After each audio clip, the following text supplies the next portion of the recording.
Moses called a massacre, and then he lied about it. He said, God told me to do it. That's how the 10 Commandments were established. Harry Truman, after dropping 2 nukes on civilians, never lost a single night's of sleep over it. Good people always make bad leaders.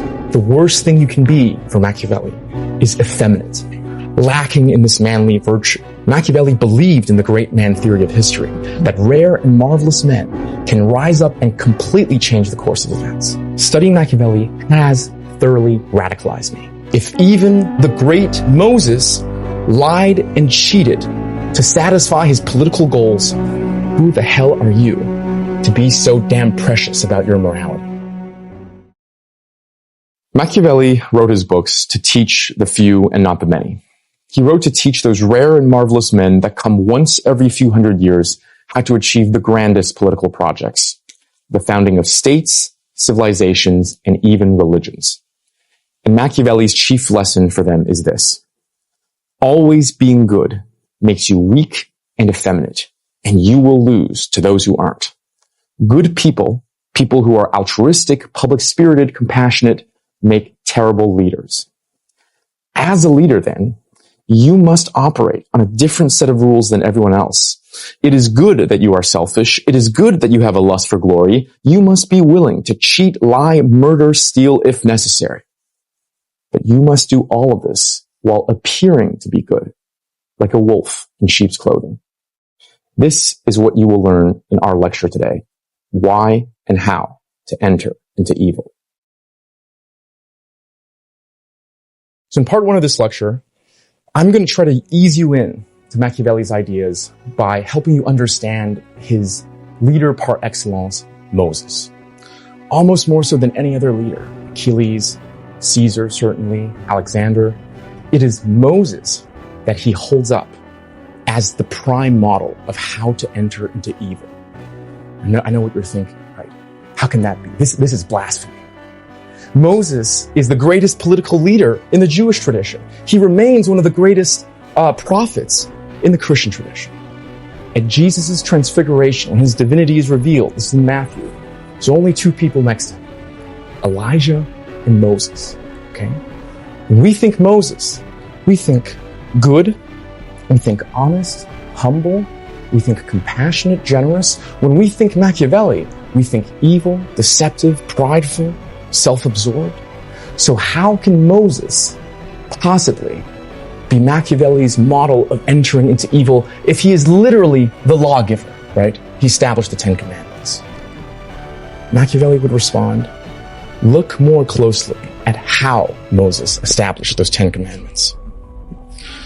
Whoever reads the Bible judiciously will see that since he wished his laws and his orders to go forward, Moses was forced to kill infinite men who, moved by nothing other than envy, were opposed to his plans.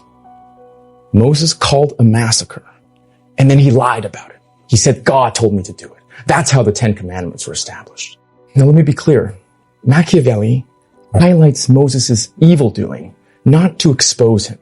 Not like many moderns who go around tearing down statues, denouncing great men for their problematic deeds. Just the opposite. Machiavelli points out Moses' evil not to discredit him, but to empower you. If even the great, the saintly, the faultless Moses lied and cheated to satisfy his political goals, who the hell are you to be so damn precious about your morality? This is why Moses is the chief example of entering into evil, precisely because our conception of him is so good.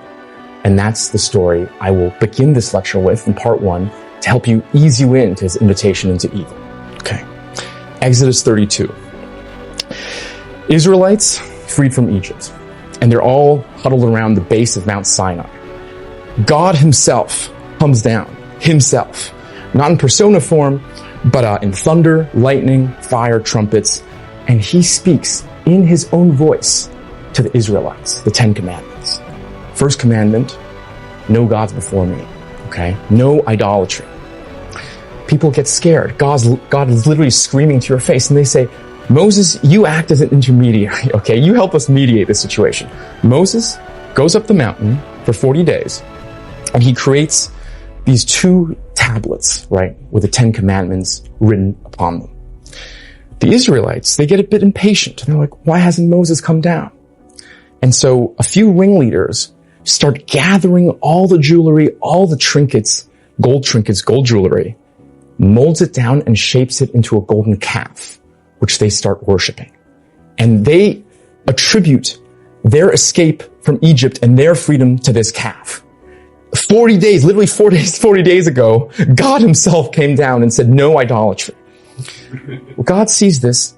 He's furious, okay? And he says, I'm going to kill those idolatrous bastards. Okay, I'm paraphrasing a little bit here, but not by much, because he tells Moses, I'm going to kill all of them, every single Israelite except for you. And then unto you, I'm going to make a great nation. God was going to make Moses a second Noah. Start from a blank slate, okay? And then, at this point, Moses pulls out every bag in his rhetorical toolkit. Did you do all that just to kill us here? Did you forget your covenant you made with Abraham? He manages to get God to relent, and he immediately speeds down the mountain, okay, carrying the 2 tablets. Goes down the mountain, he sees the idolatry, and he too is furious. He smashes the 2 tablets. They break, okay, symbolizing law-giving, ethics has failed. He burns down the idol, and then he rallies the Levites, okay, which is one of the few pure groups of Israelites who did not commit the idolatry. And this is what he says to them. This is going to be a lie, by the way. We're not going to talk about that now, but listen close. Exodus 32:27. And Moses said unto them, Thus saith the Lord God of Israel, Put every man his sword by his side, and go in and out from gate to gate throughout the camp, and slay every man his brother, and every man his companion, and every man his neighbor. Moses ordered an indiscriminate massacre, okay? And we're told that day 3,000 Israelites died.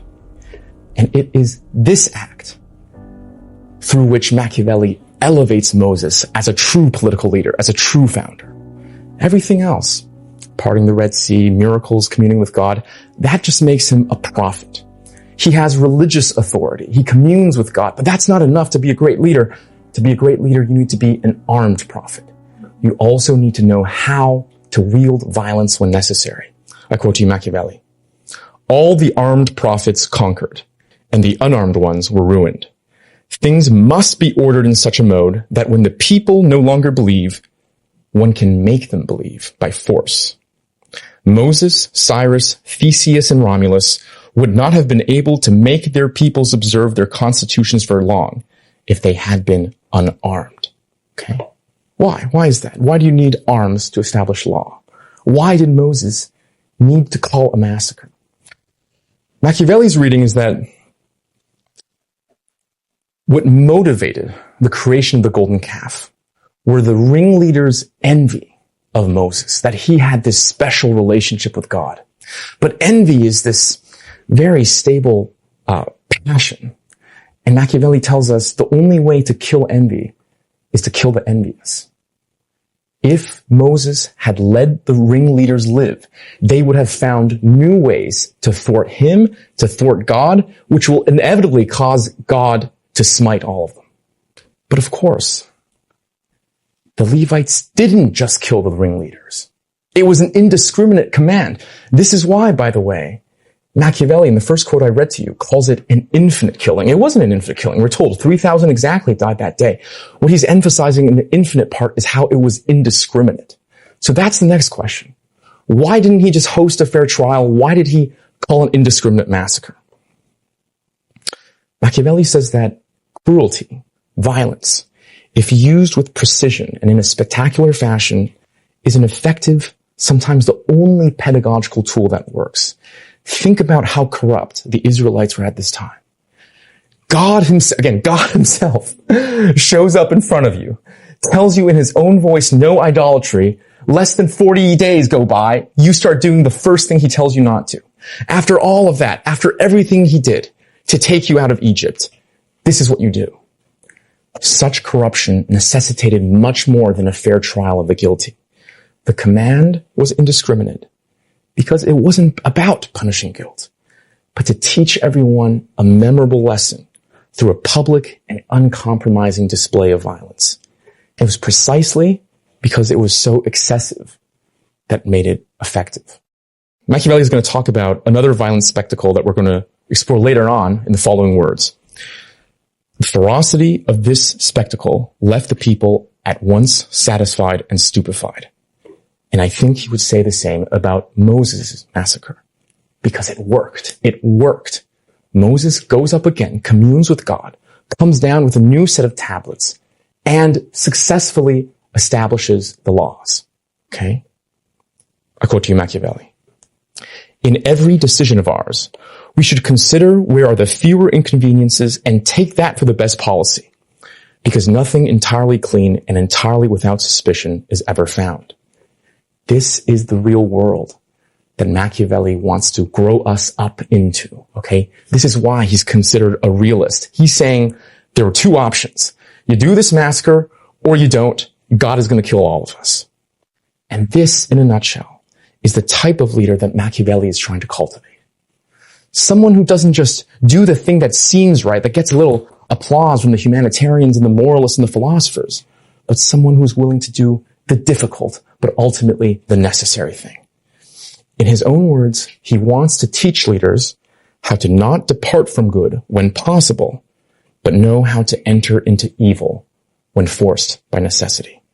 Okay, summarize.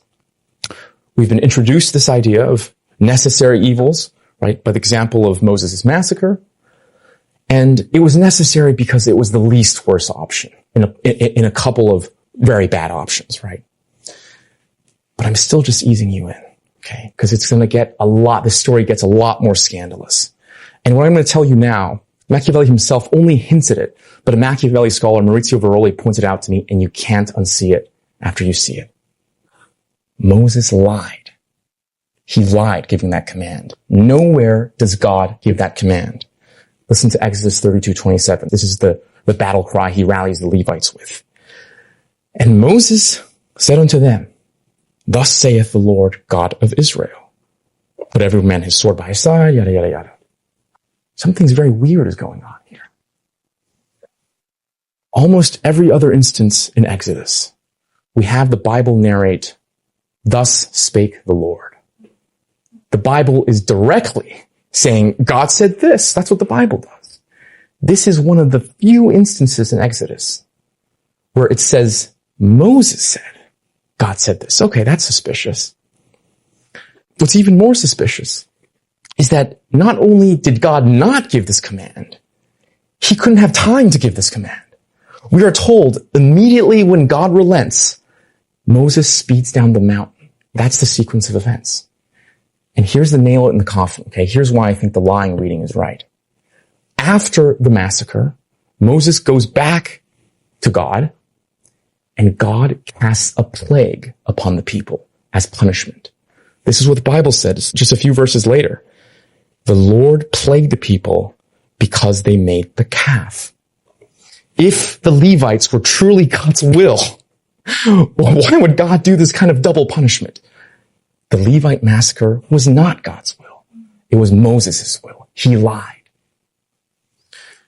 One should not reason about Moses, Machiavelli tells us, as he was a mere executor of things that had been ordered for him by God. Okay, this is that hint.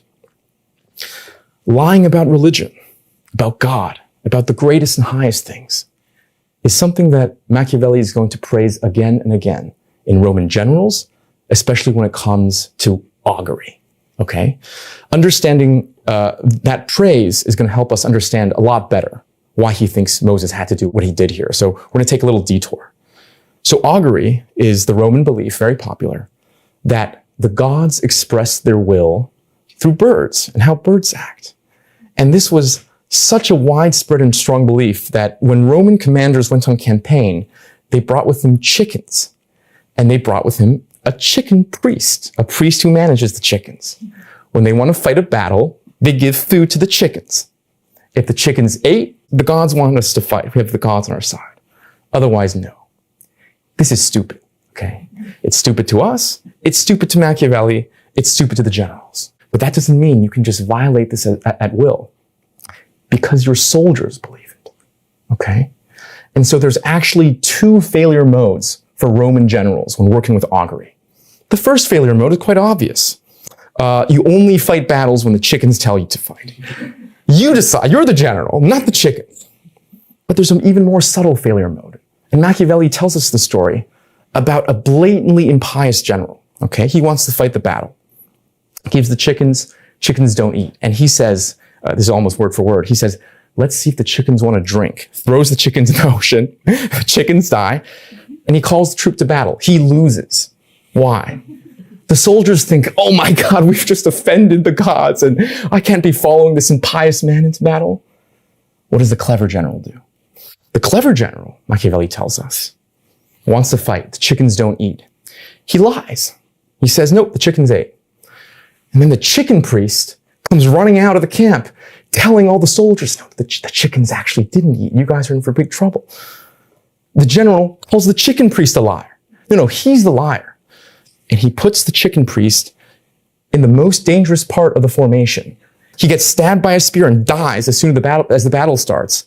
And he says, look, the gods will. Kill the liar. Okay? The clever general preserves the outward appearance of piety while doing what was politically necessary. And so did Moses. On one hand, Moses wasn't blatantly impious, right? Think about what would happen if he called the massacre in his own name. I want you guys to kill your brothers in my name. That wouldn't have worked. He would have lost all credibility. But Moses also wasn't too precious about his piety that he wasn't willing to lie to do what was necessary. Okay? Religion is the strongest force to justify otherwise difficult to establish deeds. And the wise ruler must know how to twist it if necessary. What's the moral of the story? Well, let me ask you this. Did God disown Moses? Jesus in his transfiguration, was he like, I don't want to be associated with this lying guy? No. He's embraced. He's still faultless because he did what was necessary. The ethical foundations of the Judeo-Christian worldview, then, the 10 Commandments themselves, is a founding murder hidden by a lie. But I'm still just easing you in because it gets a lot more scandalous when we talk about the actual foundations of Israel itself. Okay? So fast forward in the story. The Israelites arrive at the Promised Land. Little problem. There's people in the Promised Land. There's native inhabitants. So Moses, before he dies, and keep in mind that if you recall, Moses does not actually go into the Promised Land. He's kind of like on the boundaries, and it's his successor Joshua that eventually takes him to the Promised Land. Moses tells the Israelites what their policy should be to the native inhabitants. Kill them all. Kill everything that breathes. Leave no one alive. This is not a policy that the Israelites were successful with following through, but that was the policy. And just to give you a sense of the brutality, I'm going to read to you the book of Joshua and one of the conquests of the early cities called Ai. When Israel had made an end of slaying all the inhabitants of Ai in the field, in the wilderness wherein they chased them, and when they were all fallen on the edge of the sword until they were consumed, that all the Israelites returned unto Ai and smote it with the edge of the sword.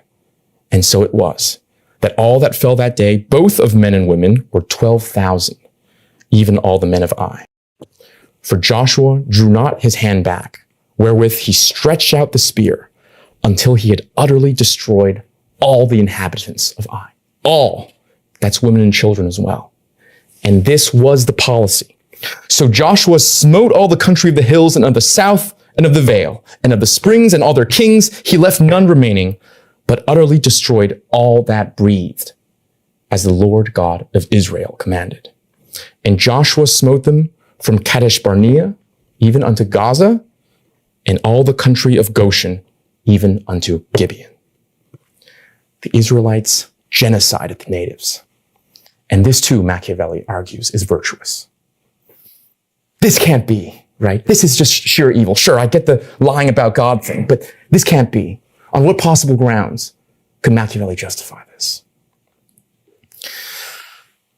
Machiavelli in Discourses 2:8 is going to separate and differentiate between two kinds of war.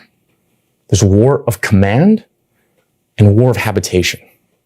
Wars of command is when you don't want to live where they are, you just want them to obey you as a junior partner, as a subject, as a vassal state. That doesn't have to get too bloody. But, quoting Machiavelli, the other kind of war is when an entire people with all its families removes from a place necessitated by either famine or war and goes to seek a new seat and a new province, not to command it like those above, but to possess it. When they are a great number, then they enter with violence into the countries of others, kill the inhabitants, take possession of their goods, make a new kingdom, and change the province's name, as did Moses, who called that part of Syria seized by him Judea.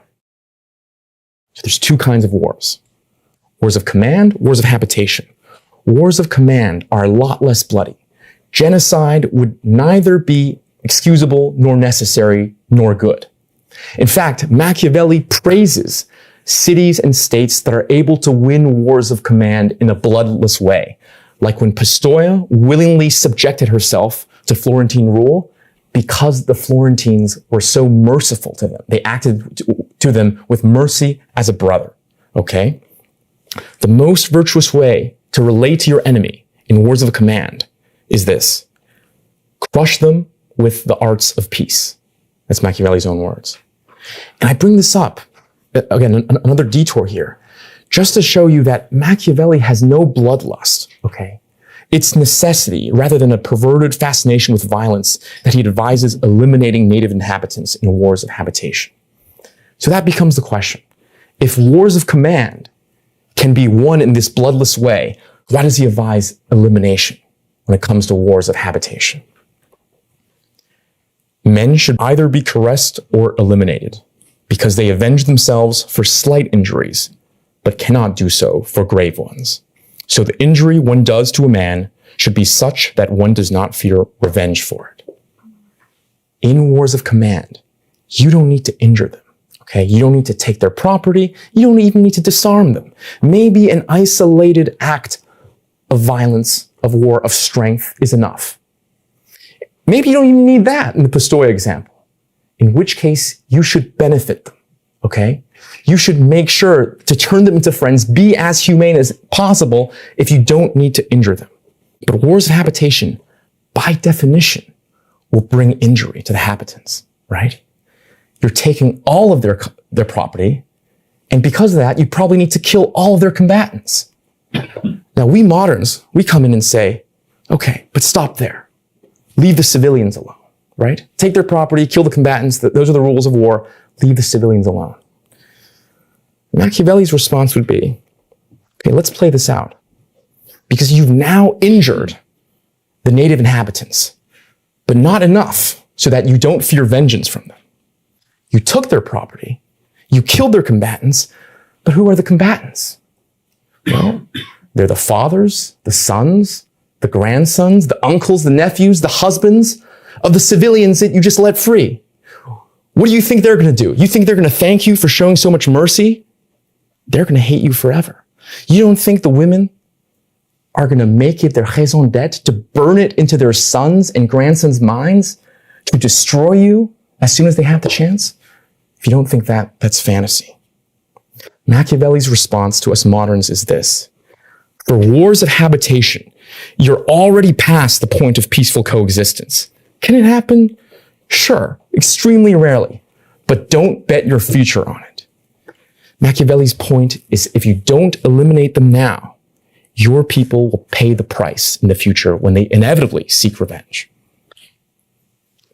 Now, to qualify this a little bit, elimination doesn't necessarily always mean kill. The Roman tactic is division, okay? You spread them across your empire so that they can't coordinate with each other. The American strategy is forced assimilation, right? You make sure that they can't speak their own language, they can't practice their own religion. But what elimination means is you take them out of combat. You got to make sure that they can't seek revenge upon you. Now, Machiavelli knows all the bad words you want to call him, and all the bad names: villain, devil, teacher of evil. and he preempts this. These modes are very cruel and enemies to every way of life, not only Christian, but human, and any man whatever should flee them and wish to live in private rather than as king with so much ruin to men. Nonetheless, he who does not wish to take this first way of the good must enter into this evil one if he wishes to maintain himself.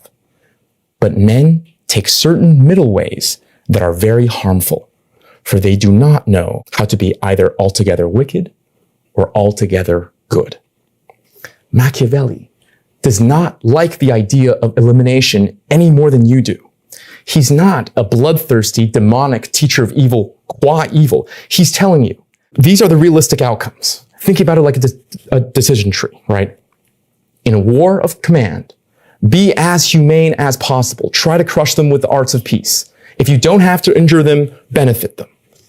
In wars of habitation, if you want to live on their land, okay, you're already injuring them to such a great degree, just go all the way.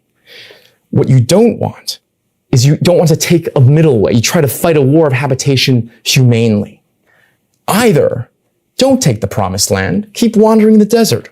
But if you take the promised land, make sure you take all of it.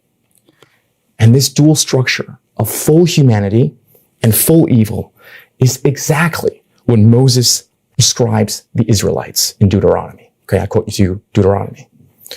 When thou comest nigh unto a city to fight against it, then proclaim peace unto it, and it shall be. If it make the answer of peace and open unto thee, then it shall be that all the people that is found therein shall be tributaries unto thee, and they shall serve thee. Okay, this is the humane way. Thus shalt thou do unto all the cities which are very far off from these. You're not trying to live there. These are words of command, which are not of the cities of these nations, but of the cities of these people, which the Lord thy God doth give thee for an inheritance.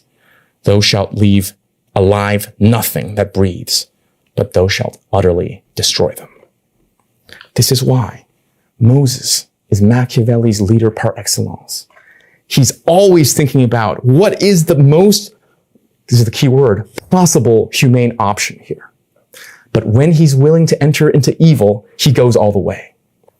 And to scare you, to tell you what happens to peoples who take this middle way, he tells us the story of the Samnites. Okay, so the Samnites were one of the rival tribes against the Romans. And due to this sheer act of military brilliance, they trapped the entire Roman army into this valley. So they could have their way with the Romans. They could just decide to kill all the Romans if they wanted to and suffer very little casualties. And suddenly they don't know what to do. Okay, these are historic rivals. A Samnite elder said, there's only two possible options here. Either you benefit them, okay? Let them go, full honors, turn them into your brothers, befriend them. Use this as an opportunity to be friends with them and ally with them. Or you gotta kill them all and take them out of the picture so that Rome does not threaten us. The Samnite leader didn't have the guts to do either of those options. And he took the middle way. He took away Roman arms. It's a temporary kind of disarming of the Romans. It's going to take them some time to rearm. They made all the Romans walk under a yoke to humiliate them. Or a yoke is what you put ox in to plow the fields. And they made the Romans swear a treaty that they will not attack the Samnites. All cosmetic procedures. The Romans went back, and as soon as they recovered, they utterly destroyed and killed all the Samnites, wiping them off the face of the earth. This, Machiavelli warns you, is what happens to people who go the middle way. Machiavelli's core teaching, then, is echoed in one of the famous lines from great American philosophers. I'll quote to you. There is no such thing as halfway crooks. By the way, another great American philosopher, Tupac, big fan of Machiavelli as well. Read Machiavelli in prison, and his stage name was actually Machiavelli. Anyways, slight light detour. That's Moses, and that's part one of our lecture. To try to ease you in insofar as one can be eased in to this invitation into evil. Machiavelli, for reasons that hopefully are obvious, has been called a teacher of evil ever since people have started reading him. But I hope you can already start seeing that's not the full picture. So what we're going to do in part 2 is we're going to add 3 important qualifications to this idea that he's a teacher of evil, because I want to make him more digestible and palatable to us moderns. So I'm going to keep delaying and withholding my own objections until the end. Right now, I'm still just trying to make you understand Machiavelli as authentically and as charitably as humanly possible. Okay. The first qualification is that Machiavelli is a teacher of evil, but for the sake of the good. Okay. If Moses didn't massacre, God would have killed them all. If Moses didn't lie, he couldn't have carried out his acts and established the laws. If the Israelites did not pursue a policy of elimination, Israel would always be under existential threat. Every evil kind of is only justified if it is serving some kind of greater good. And even stronger, Machiavelli's conception of the good is not that different from our conception as moderns.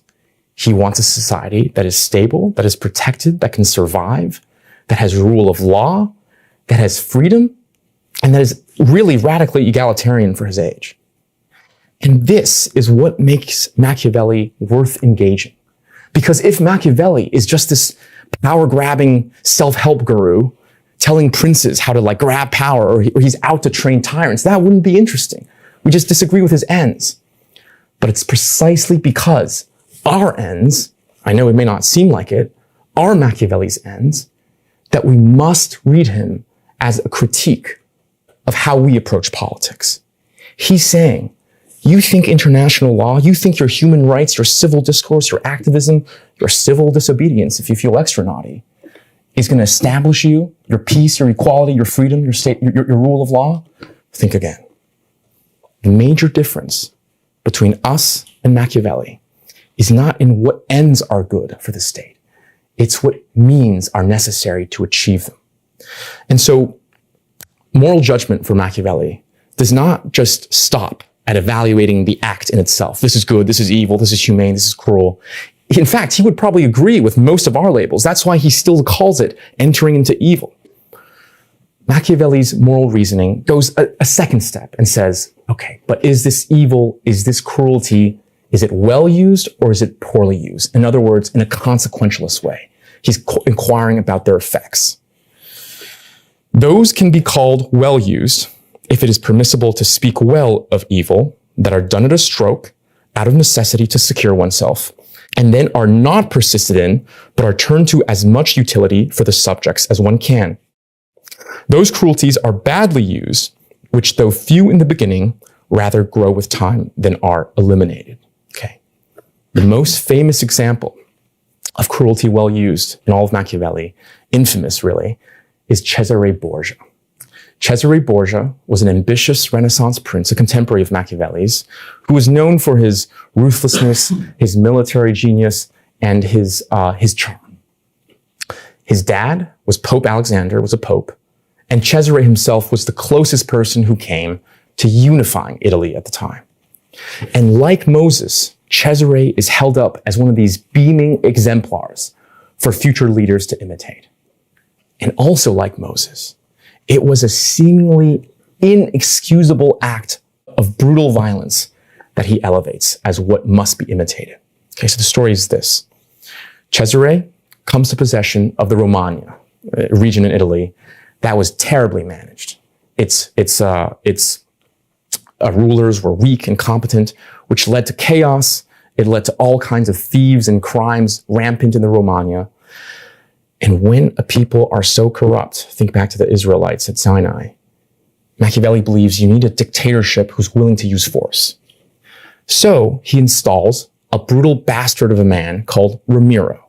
Ramiro had very little ethical qualms, and he cleaned house very quickly and established order. However, after you uncorrupt a people, you no longer need the dictatorship anymore, right? You want trusted institutions that can sustain themselves. And so Cesare started setting up a much more democratic structure with a civil court, and different cities had their own advocate. And at this time, Ramiro became a liability for three reasons. Number one, you don't need a dictatorship anymore. Number two, Ramiro started gaining a princely reputation for himself that could be threatening to Cesare. And number three, because of all the violence that he had to do, people really started hating Ramiro. Okay, what does Cesare do to his effective and quite loyal minister? He kills him. He kills him as a cathartic scapegoating event to purge people's hatred, to show that that's not me, that's all him. And he kills him in the most spectacular fashion imaginable. Gets Ramiro, he splits him in half. He lays both halves out in the public square where everyone traffics in the morning. And he lays the knife and the wood block right next to his separate body. Machiavelli concludes this anecdote. The ferocity of this spectacle left the people at once satisfied and stupefied. This, for Machiavelli, is a prime example of cruelty well used. It was necessary to bring the Romagna under order with violence, and then it was necessary to dispose of the dictator. It was contained, okay? It was done in a very, very brief moment with very limited casualties. It secured not only Cesare's position, but it also benefited all the subjects of the Romagna by establishing much more civil, rule of law, democratic institutions. And this is what I'm trying to tell you. Machiavelli wants what we want, right? And his work is a direct challenge to us. You aren't going to vote your way out of the Romagna. This is why, for Machiavelli, seemingly cruel actions, like the Ramiro example, can be long-run, long-term humane. And the reverse is also true. Seemingly humane actions can be actually very cruel. Many times, works that appear merciful, which cannot reasonably be condemned, become cruel and are very dangerous for a republic if they are not corrected in good time. It seems merciful to be kind to criminals, to not punish them too hard. It seems merciful to let them out in early parole, even very violent ones, give them a second chance at life. That's how you end up with the Romagna, right? It's a deeper kind of cruelty. That's what Machiavelli's gesturing at. All right. To summarize, still in part two of the lecture, we're still trying to qualify his invitation into evil. The first qualification is, it is an invitation to evil, but for the sake of the good. The second qualification is that moments when you actually need to do this are extraordinary moments. Moments of founding, like Moses, and moments of refounding, cleaning house, like Cesare, okay? In other words, if the first qualification is to say, no, Machiavelli actually shares our conception of the good and of good ends, the second qualification is to say, he also shares with us how to behave in ordinary political life, okay? If you already live in an orderly and lawful state, a free state, in the absence of a crisis, don't do any of this, okay? You don't have to lie, you don't have to call any massacres. Evil would not just be inexcusable, non-necessary, it would be actively just evil, evil qua evil. And even if you actually live in a disorderly state, you're probably not the one to do this. Machiavelli's work must be interpreted as limited to extraordinary times, extraordinary people, in extraordinary places of power. Moses calling the Levite massacre with the authority of God has a different taste than some just random Israelite running up and down to the camp killing people. And I think this qualification is necessary if we are to even begin to make sense of Machiavelli's own life. Machiavelli was born in a very divided Italy where Republican city-states, or some princely city-states as well, are vying for power and even go to war, okay? Machiavelli wrote all of these books, most of his works, in exile, but before his exile, he was a public servant in his native Florence. And so a natural question arises, which is, did Machiavelli in his political career, because he was an ambassador, right? He was a military leader. He was a public servant and politician, civil servant. Did he prosecute politics in a Machiavellian way? No, not even close. In fact, the exact opposite. He was, by all accounts, an extremely loyal, upstanding public servant who gave his soul, dedicated his soul to Florence. In a time that was extremely corrupt, where not taking embezzlement would almost be weirder than taking embezzlement, we have no evidence whatsoever that he took any bribes, which is why he ended up in exile in relative poverty. And even in exile, when he was given a very lucrative salary by Rome, he declined because he was writing the Florentine histories at the time, because he was a patriot, and he wanted to teach future Florentine leaders how to rule through his books. This, I think we can call the Machiavelli paradox, which is most people are right about how good you should be in politics, and then they're complete bastards in their actual political lives. Machiavelli writes about how you should be evil in politics, and then he's the most upstanding and loyal public servant. Why is this? This is why I think we need the second qualification to make sense of Machiavelli's life. Even if Italy at the time required a Cesare to reunify it, and even if Machiavelli was an extraordinary man, he was not in an extraordinary place of power, and therefore you should engage with politics in the ordinary mode, okay? But then another riddle arises, which is, if 99% of the time, 99% of us should engage in the, let's call it nice mode of politics, rule of law, public discourse, why are all of his books about the most extraordinary of cases? And that's where we need to introduce the third qualification, okay? So here's the third qualification. Machiavelli is so interested in the extraordinary, that's the word he uses, actions, because contra the popular perception of being a realist, he's also an idealist. He wants to help princes achieve the most idealistic, grandiose, seemingly impossible tasks imaginable to man. In other words, he is a realist. That's the common perception. The qualification we're adding is that he's also an idealist. And I think this becomes obvious when you compare him to your vanilla, cynical realist, right? Oh, you can't reform healthcare, like we can't get anything done, politics is limited, let's just tend to our own garden. That was the opposite of Machiavelli. Machiavelli believed in the great man theory of history, that rare and marvelous men can rise up in extraordinary times and completely change the course of events. This is why Machiavelli is so obsessed with founding and refounding, okay? Moses and the founding of Israel, Romulus and the founding of Rome, and he was so praising of Cesare, because Cesare at this time, he didn't succeed, but he was the man who came closest to unifying Italy.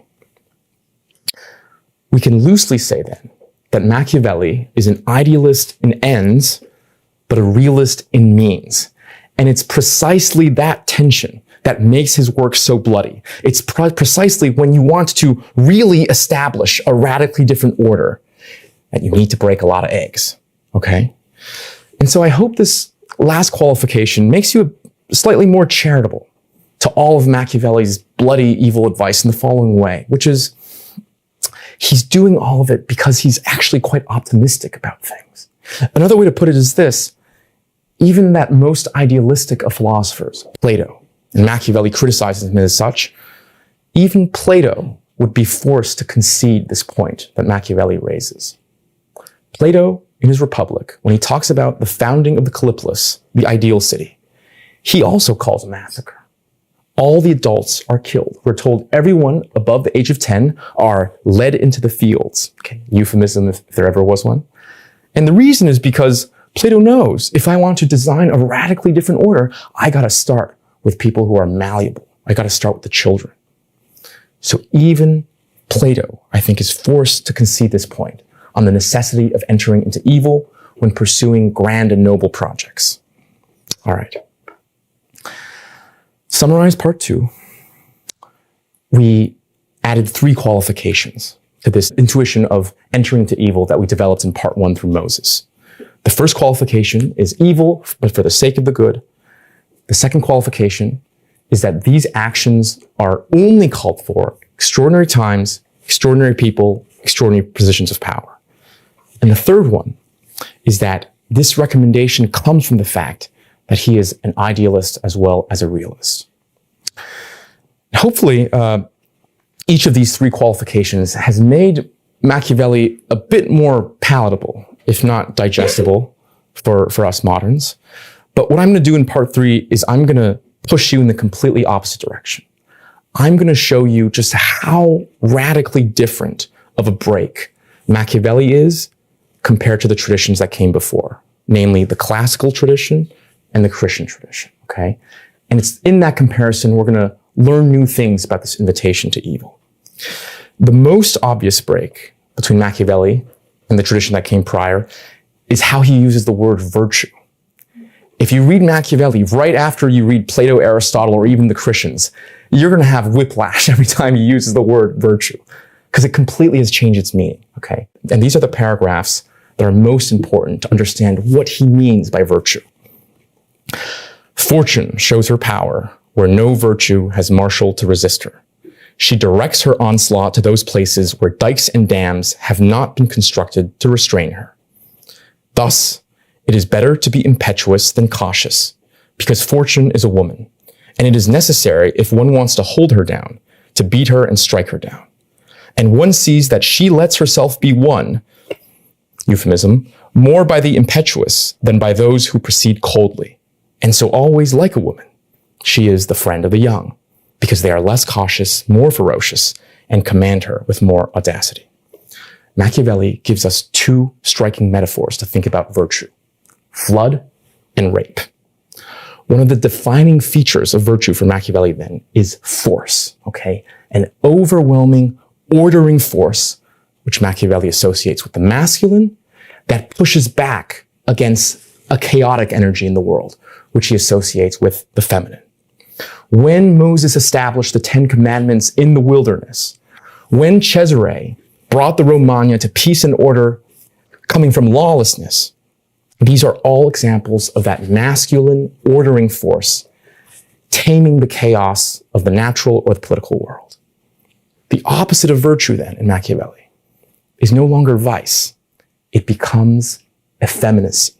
Okay? The worst thing you can be for Machiavelli is effeminate, lacking in this manly virtue and helplessly pushed around by fortune. But that's the first defining feature, force. But virtue is not just force. The second defining feature of virtue is prudence. Prudence is the classical virtue that survives most intact in Machiavelli. And it's so important because it helps you decide when to use virtues and when to use vices. It helps you to see through the classical teachings, right? Because from antiquity, we're given a series of virtue-vice pairs. Humanity is virtue, cruelty is vice, liberality is virtue, stinginess is vice. But as we saw already with humanity and cruelty, sometimes the humane act is actually more cruel. Sometimes the cruel act is actually more humane. Classical virtues are nowhere near accurate enough to act as a consistent guide for action. What prudence does then is, number one, it tells you what situations you need to use the virtue and what situations you actually want to use the vice. But remember the bold and impious general. You can't just ignore popular morality. Also, what prudence does is it teaches you how to appear to be as virtuous as possible and how to limit the amount of vices that will give you infamy, that will make your life unlivable. Okay.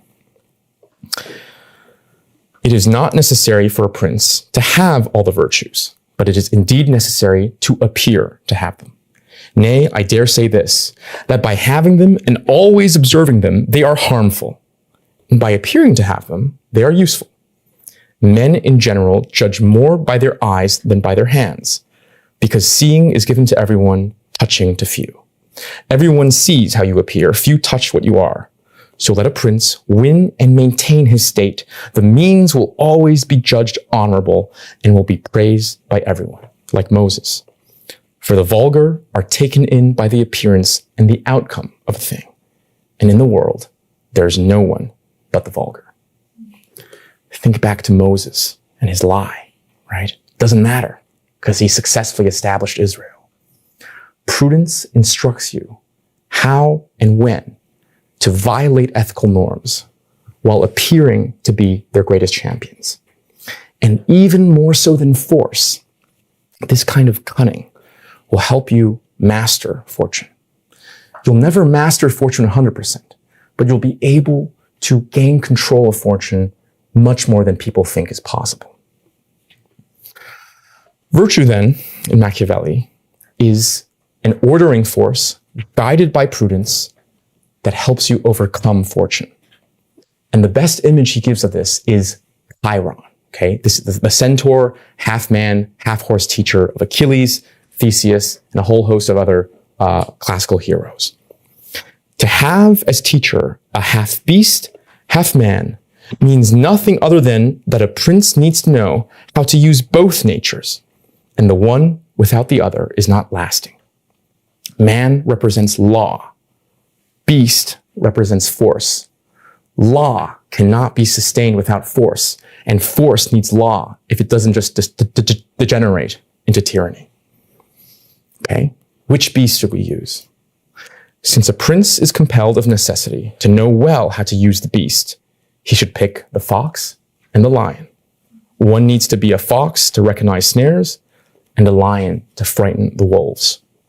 Okay. Lion is raw power, fox is cunning prudence. That's the image of virtue. You have man, law, order. You have lion, raw force, power. Then you have fox, cunning, prudence. Virtue is an ordering force guided by prudence.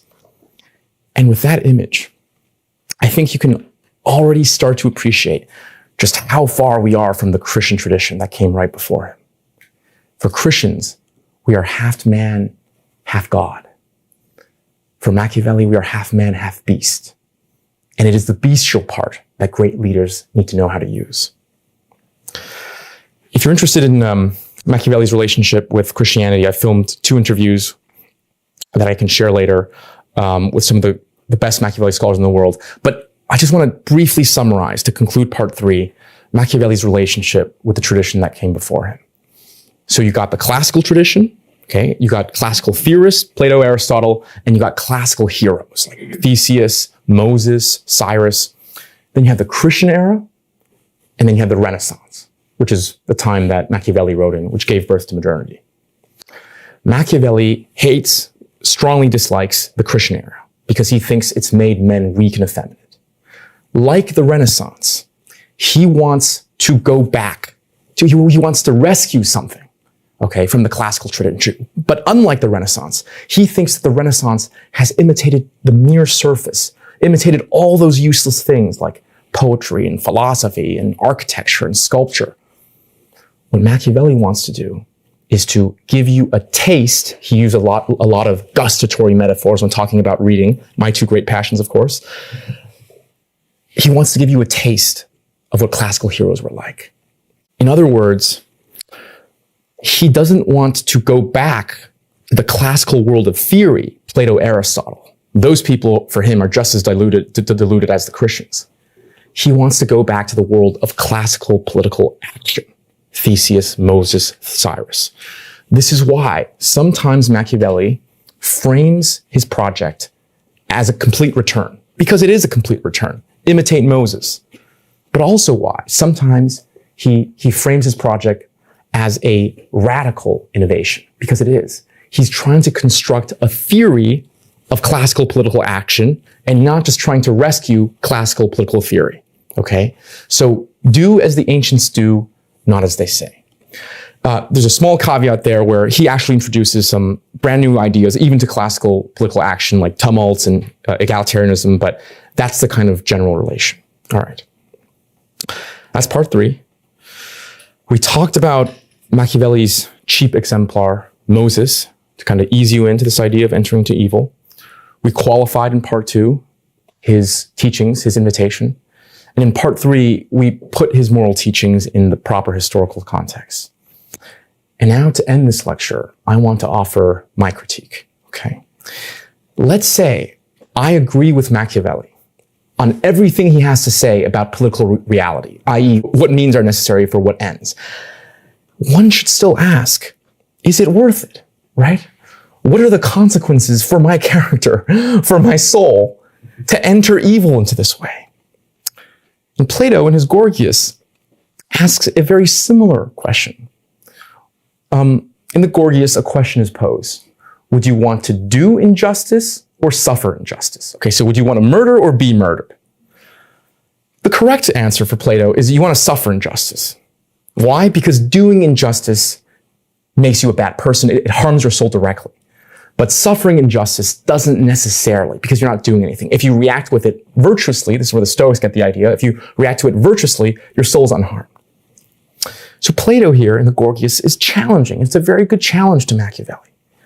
You talk so much about the necessities of human survival, but you haven't given that much thought of what in the human deserves to survive. What's the point if after your massacres, your genocides, you rule a city of ashes with a stone cold heart? What's the point if you have to evaluate your friends, your family in this cold, calculating manner? Isn't that an alienated life worse than death? Isn't there more, Plato would say, to life than just power, glory, survival? Machiavelli's first response, I think, is to say, there is more to life, but not to political life. Machiavelli was a great lover of life. He wrote some of the best Italian comedies in his darkest times in his own life. He loved his friends and playing card games with them. He loved great clothes. He loved wine. He loved great food, beautiful women. That one a bit too much. And Machiavelli clearly was attuned even to the joys of the contemplative life. Okay, I'm going to read to you a private letter from Machiavelli describing his day to his friend. When evening comes, I return to my home, and I go into my study, and on the threshold, I take off my everyday clothes, which are covered with mud and mire, and I put on regal and courtly robes, and dressed in a more appropriate manner, I enter into the ancient courts of ancient men. He's starting to read, and am welcomed by them kindly. And there I taste the food, gustatory metaphor, that alone is mine, and for which I was born. And there I am not ashamed to speak to them, to ask them the reasons for their actions, and they in their humanity answer me. And for 4 hours I feel no boredom.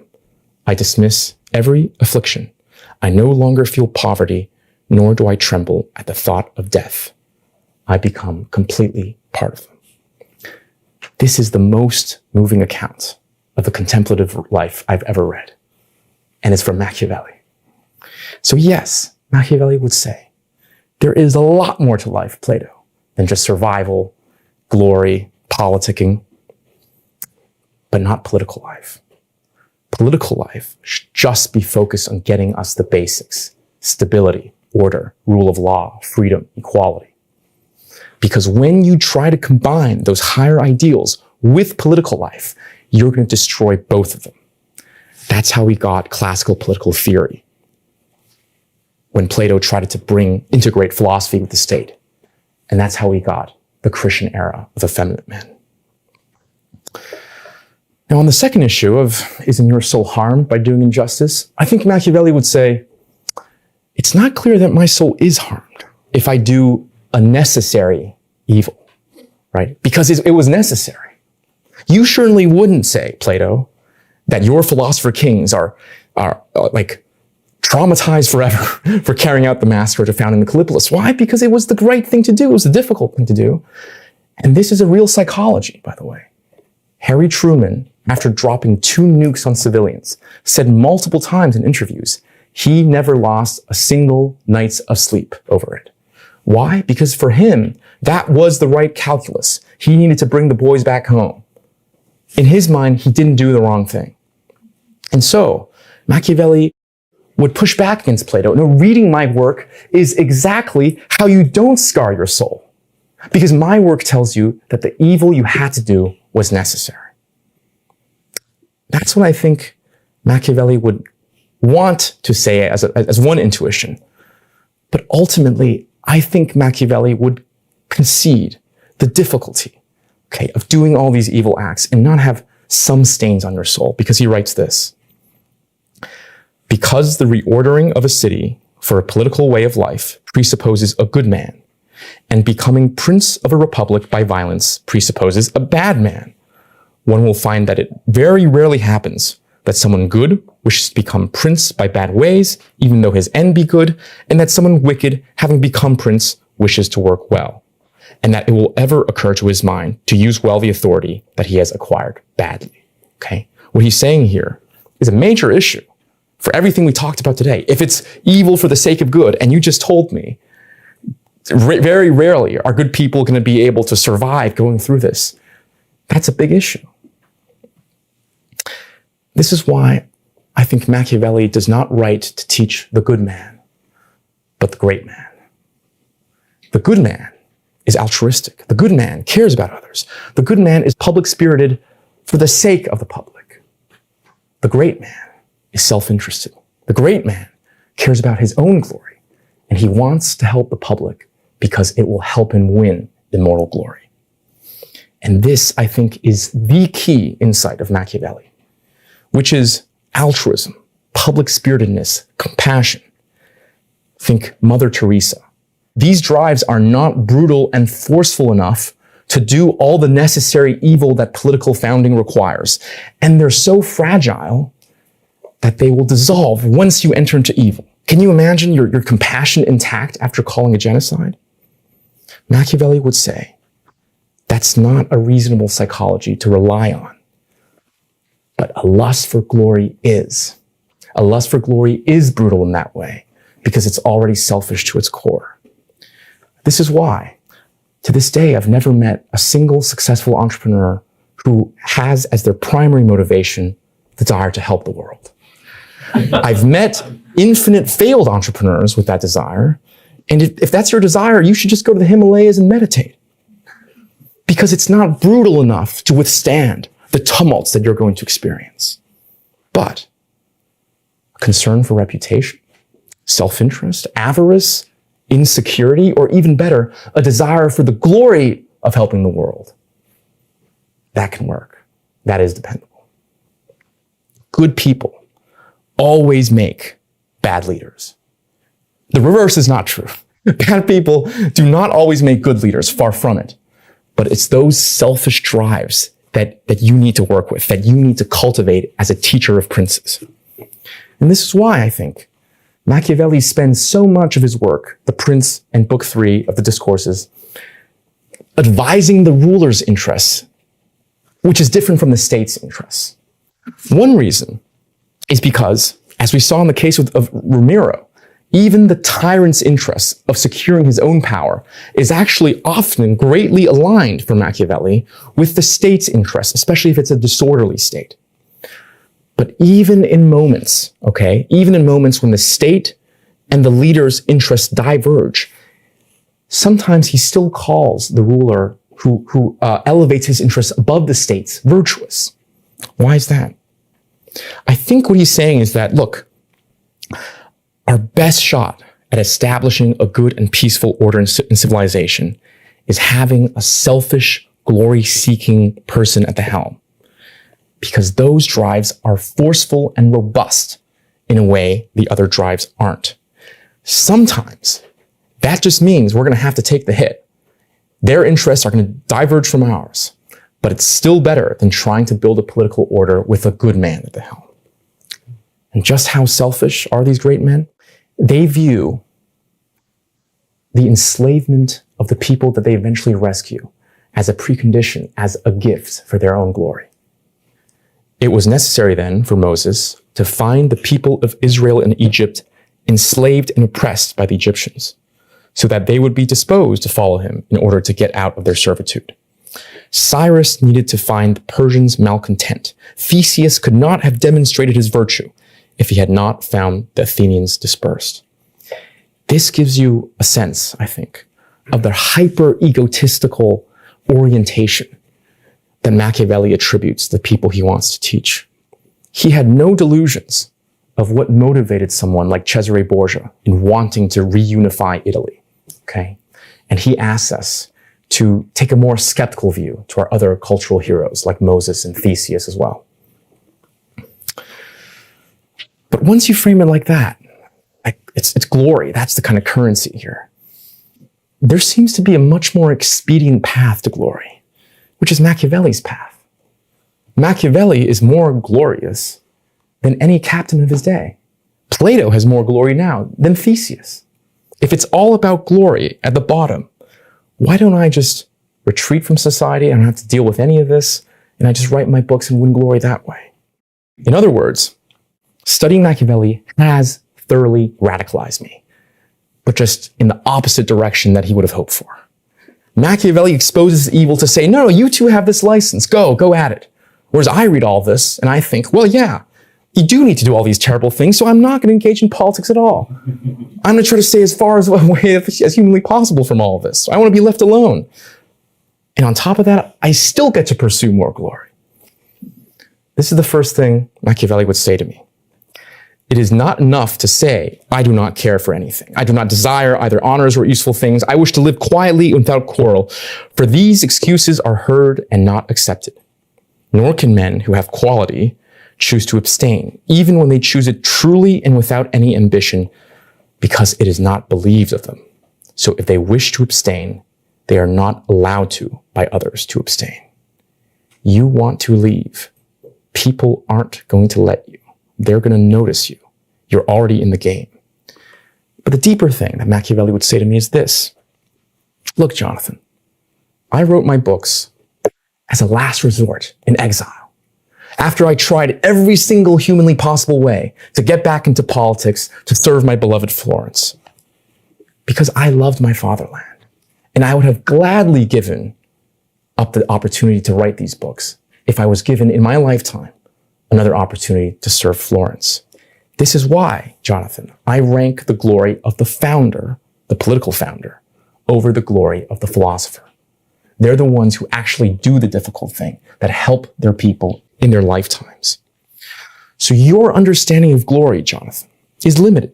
If you think it's purely selfish, there's a version of that he calls fame. People like Caesar, according to Machiavelli, have won eternal fame for doing a bad thing, for destroying the republic. That's not what glory is. True glory is the recognition of actually having benefited your republic, your fatherland. And that's what I think Machiavelli would finally say to me. That glory is not just selfish. It has this other-oriented aspect as well. In fact, I think that Machiavelli praises glory so much because it's this dependable psychological mechanism that bridges these two things, that bridges the good and the evil. The great man who desires glory has his own self-interest intimately tied to his fatherland, right? And so glory is as dependable as brute self-interest, but it's often motivated, it often aims at the same publicly spirited ends that compassion is. And so I think Machiavelli has a very strong response to Plato's question, isn't your soul corrupted? I think Machiavelli could say, as he often wrote in his letters, I love my fatherland more than my soul. For the sake of my fatherland, I'm willing to enter into evil, to risk corruption, dishonor, shame. You, Plato, teach withdrawal in bad states for fear of corruption. I enter risking corruption, who's selfish now. That is how much I love my Florence. This was the psychology, by the way, on the other side of the Samnite War, when the Samnites locked the Romans into this valley, and the Romans knew they were toast. If they fought honorably, they would die. But to the proud Roman mind, going under a yoke, disarming, is unthinkable dishonor and shame.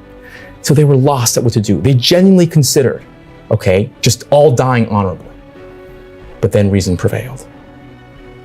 Since the life of Rome consisted in the life of that army, it was to be saved in every mode, and that the fatherland is well defended in whatever mode one defends it, whether with ignominy or with glory. For if that army saved itself, Rome would have time to cancel ignominy. If it did not save itself, Even though it died gloriously, Rome and its freedom were lost. Plato was wrong.